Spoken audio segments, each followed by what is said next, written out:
kebersihan jaga warnanya karena tidak ngurus anak alhamdulillah.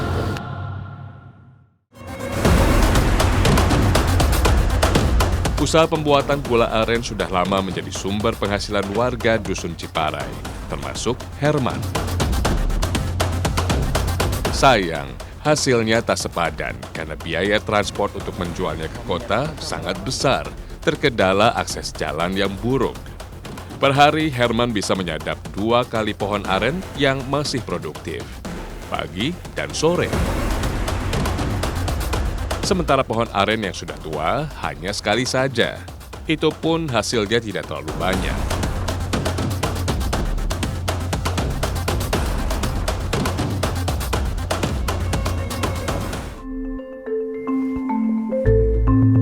Saya lalu mencoba membantu Herman menyadap aren. Pohonnya terbilang tinggi, 8 meteran.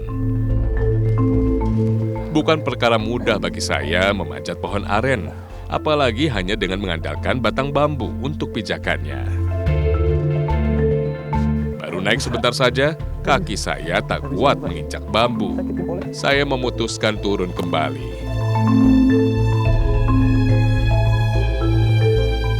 Nggak bisa untuk naik lagi ke atas karena pas bagian bambu untuk napak jempolnya tajam, jadi sakit. Bagi saya yang tidak biasa naik, ini suatu rintangan yang cukup tinggi sekali, harus naik ke atas ini. Nah, sekarang saya serahkan kepada Bapak aja yang sudah biasa, Pak ya. Herman kemudian melanjutkan menyadap pohon aren. Sebentar saja, ia sudah sampai di atas. Lodong bambu yang dipasang sebelumnya ternyata penuh dengan air nira. Cukup dimasak menjadi gula.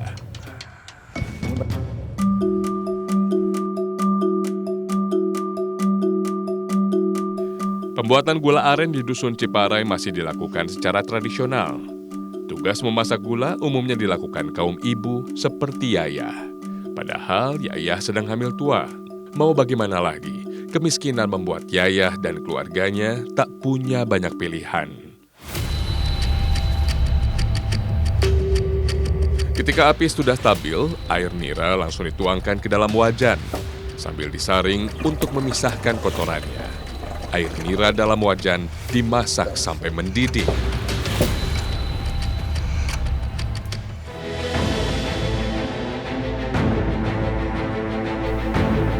Pemerintah sebenarnya telah lama mencanangkan program wajib belajar 9 tahun. Namun di tengah himpitan kemiskinan yang begitu dahsyat, anak-anak di pelosok desa sepertinya sulit untuk tetap sekolah. Apalagi jika harus menempuh jarak sampai berjam-jam perjalanan karena sulitnya jalan dan transportasi.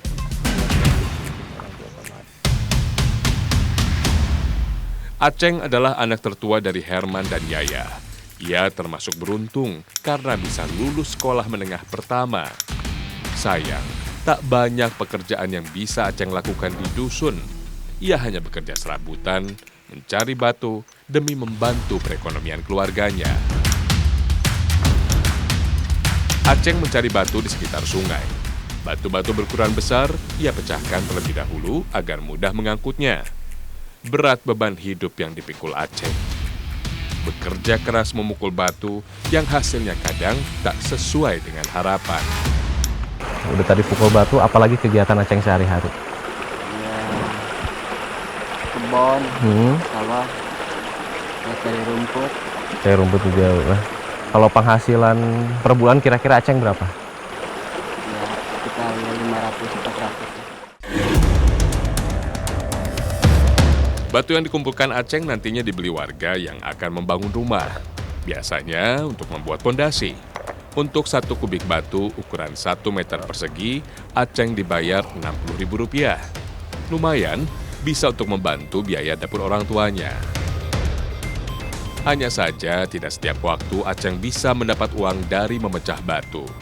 Orderan dari yang akan membuat rumah tak sering terjadi.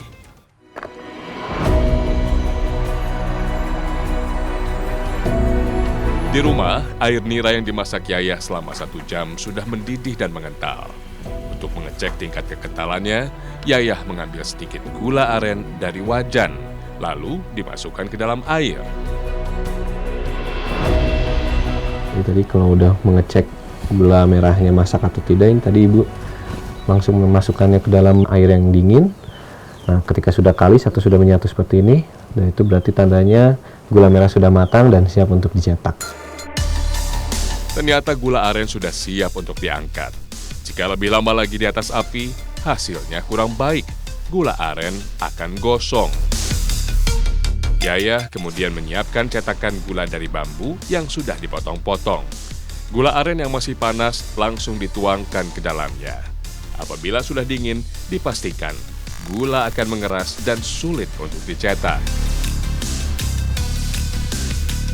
Tadi ibu juga saat mencetaknya cukup cepat karena memang gula ini hanya dalam waktu 10 menit dia sudah mengeras dalam cetakannya dan sudah bisa dilepas. Nah ini kan ada 8 ibu, 8 cetakan.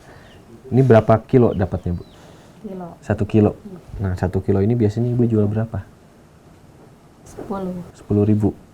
Nah kalau dari 10.000 itu keuntungan ibu berapa? 500 dari 1 kilo ya.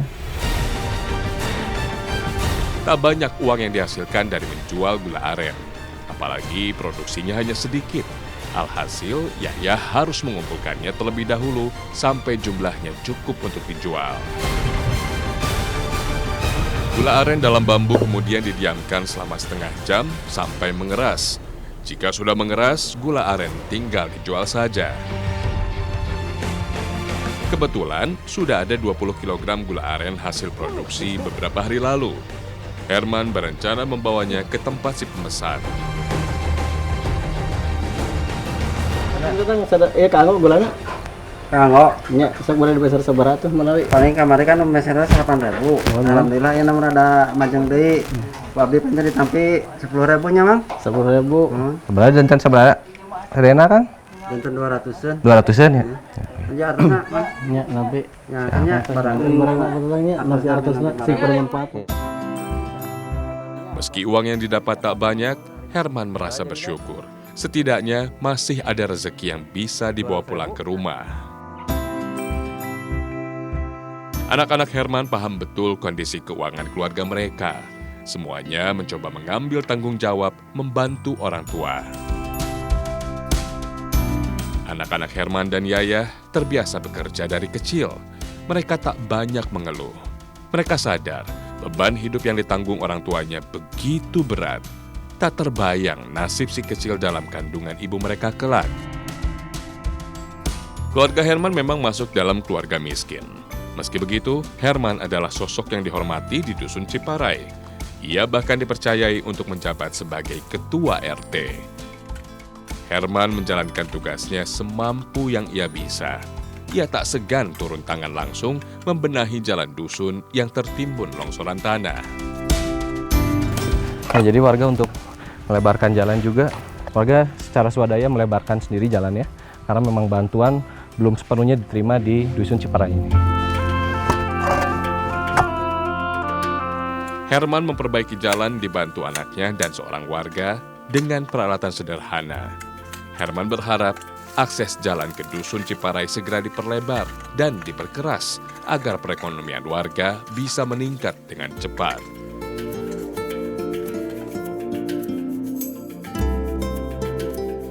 Malam hari adalah waktu beristirahat untuk Herman dan keluarganya. Mereka semua berkumpul di rumah. Untungnya, listrik sudah masuk sampai ke Dusun Ciparai, meski baru 2 tahun lalu. Sebelumnya, mereka harus beraktivitas dalam kegelapan. Kenapa bisa punya anak 11? Mungkin ini terus takdir Allahnya. Terus dikersakan ke Allah, alhamdulillah abdi gaduh dipersantan ke Allah. Terus gaduh merangkali tos ke 11. Terus dengan 11 anak ini gimana Pak mengurusnya? Apakah sulit atau bagaimana Pak? Dina alasan sulitnya mungkin dah secara syariatnya hari ngurus jumlah sakieu mah gitu. Terus pastinya sulit mah tapi kesulitan eta nya alhamdulillah ku Allah abdi dipasihan jalan keluarna nya dina ngurus anak alhamdulillah gitu.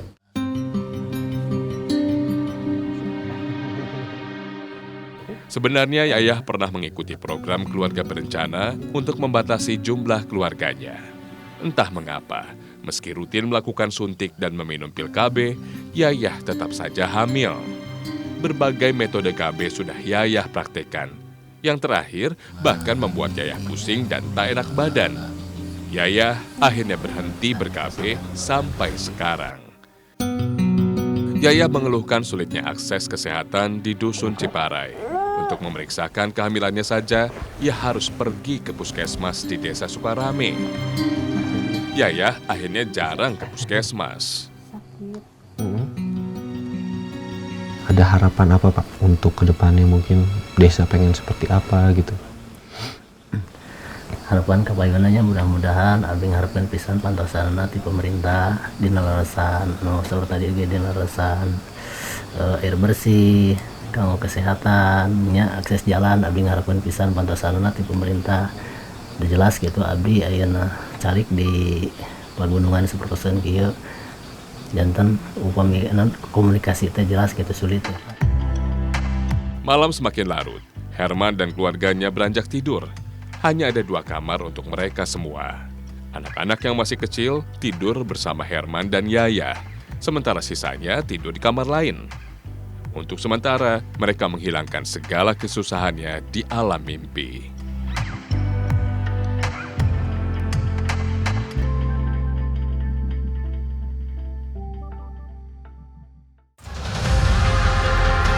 Tadi rata-rata ditanyakin ke masyarakat, nah hanya Lampung iya memikirin naon. Nah, kebanyakan mikir jalan.